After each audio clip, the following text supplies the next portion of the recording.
it's good that you speak, because this is how things get changed, and this is how people find out that people are upset about content moderation and censorship. But moderating at scale is insane. Yeah. It's insane. What's going on, you guys? Today we have Hasan Piker slamming Joe Rogan. Joe Rogan is wanting to shill billionaires, these oligarch tech billionaires, to his audience, and Hasan is calling Joe Rogan out. I'm giving my commentary. Let's get into it. Zuckerberg from Meta was on the Joe Rogan Experience. He was talking about the kind of pressure that he got, that Facebook got from the Biden administration to censor during COVID. During the Biden administration, when they were trying to roll out the vaccine program, while they're trying to push that program, they also tried to censor anyone who was basically arguing against it. And they pushed us super hard to take down things that were honestly were true, right? I mean, they basically pushed us and said anything that says that vaccines might have side effects, you basically need to take down. I was just like, well, we're not going to do that. Like, we're clearly not going to do that. I mean, that is. I'm sorry, but it is so unimaginably simple to dupe conservabots. All you need to do is just be like, yeah, I hate vaccines and gay people and Mexicans, really. What I hate the most, though, a gay vaccinated Mexican. And then that's it. They're like, oh, he's no longer overcome by the woke mind virus. That's it. That's all it takes, man. What the hell is wrong with these people? True. And he's a weasel. just like everybody covering their you-know-whats in the fire situation. This guy was weak. And you know what's interesting when I was reading all the stuff about it? Do you remember when people were talking about him being presidential timber, like he could run for president? Remember this? Oh yeah, there was a lot of talk about that. Like, this guy, he's so brilliant. He's weak.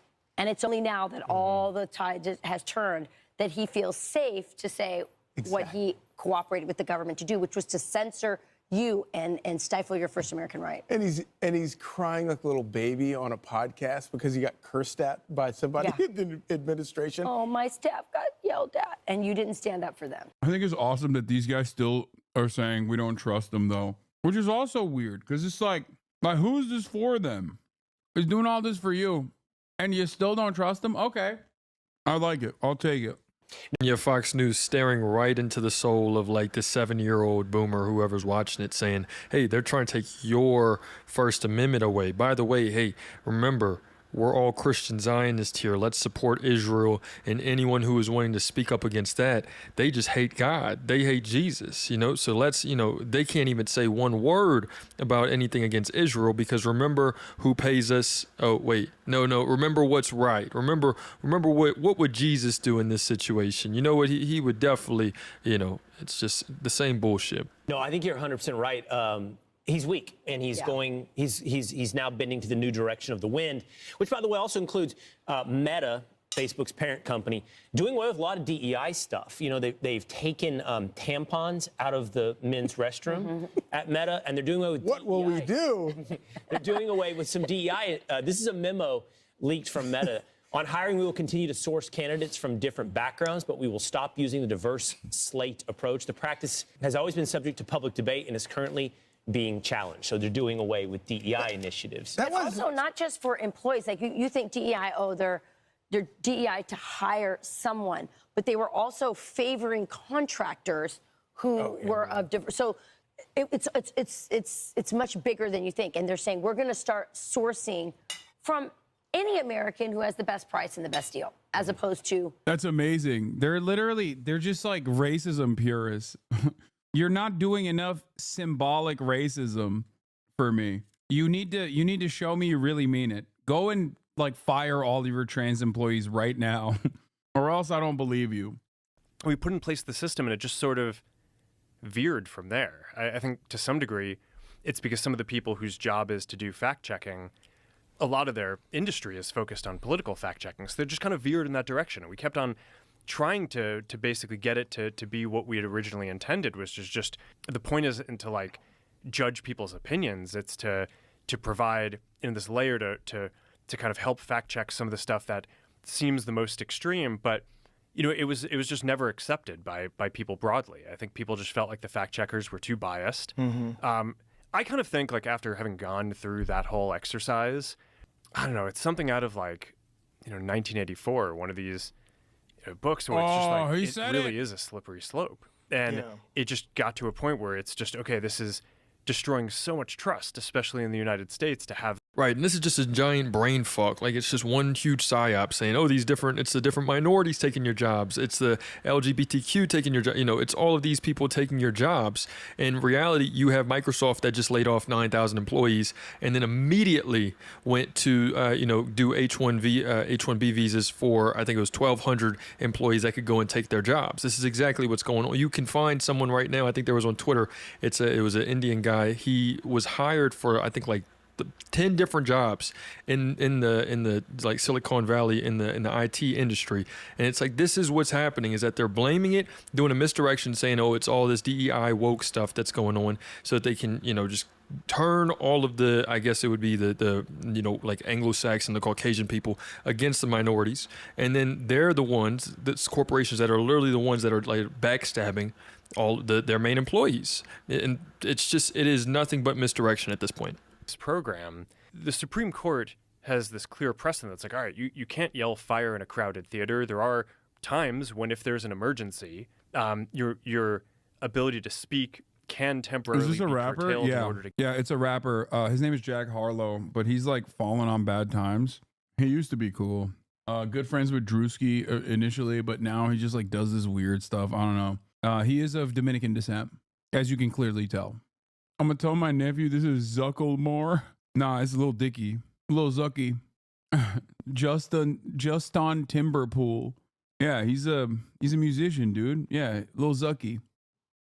Please blink, bro. Humans do that shit way more than once every 3 minutes.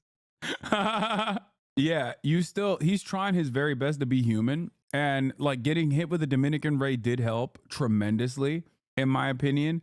But even then, he just still has a lot of that like old lizard tendencies. Right. I mean, they basically pushed us and said, anything that says that vaccines might have side effects, you basically need to take down.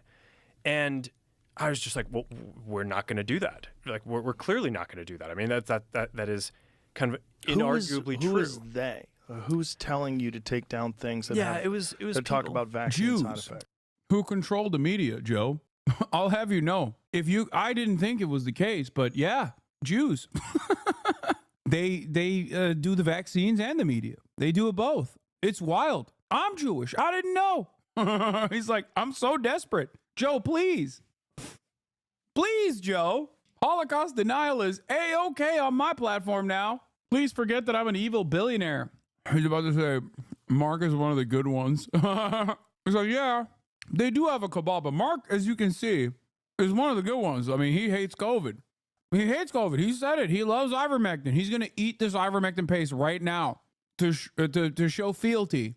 It's good that you speak, because this is how things get changed, and this is how people find out that people are upset about content moderation and censorship. But moderating at scale is insane. Yeah. It's insane. This dude, Joe Rogan, got shut down one time for talking about COVID. That was one issue that he had got shut down on as far as like mainstream media goes that wanted to go against him. I mean, imagine if he was out here wanting to talk about workers' rights for 1 second. Imagine if he was wanting to bring up, veterans for peace, and see how quickly that crap gets taken down, or just how quickly that stuff is not really pushed and censored, quote unquote. It's a bigger idea than just getting straight up censored. They have it to where they program people to not even really care about that stuff. That doesn't even get clicks anymore. That if you're talking about that type of stuff, people don't care about that crap. So imagine, you have Joe Rogan who's upset that, he was able to, just taste a little bit of how, people want to, quote unquote, go against, censor and try to shut down whatever you're talking about. But imagine if he was saying something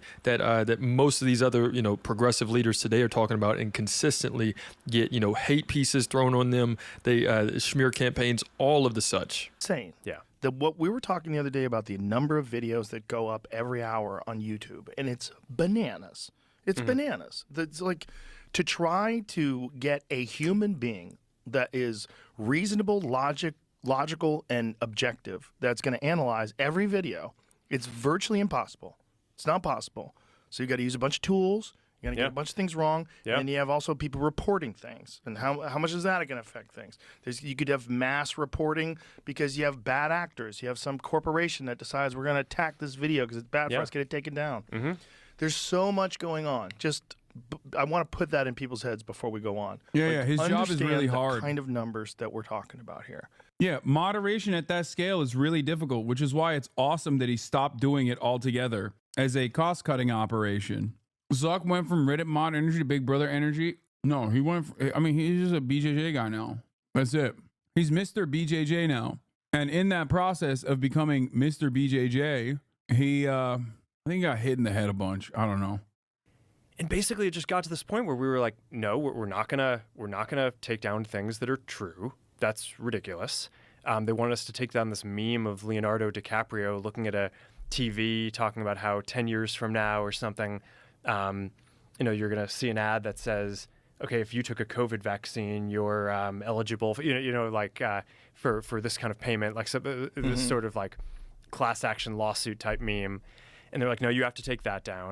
And we just said, no, we're not going to take down human. He was just trying to make Joe laugh. Did you see that? Did you see that it was like a little subtle attempt of like wanting to say some type of delivery on a joke? This guy is I don't know how or what needs to happen, but I think that all that needs to happen for these tech millionaires or billionaires for that matter, or fucking trillionaires for that matter, is that they really just got to start having some friends and learn how to like be cool. That was the worst attempt that I had ever seen of somebody trying to make another person laugh. The way that he described that meme, that freaking Leonardo DiCaprio, that Wolf of Wall Street meme or whatever the fuck that shit is, it was despicable. Let me know what you guys think in the comments. That was Hasan going in on Joe Rogan and on Zuckerberg. But another day in the progressive way.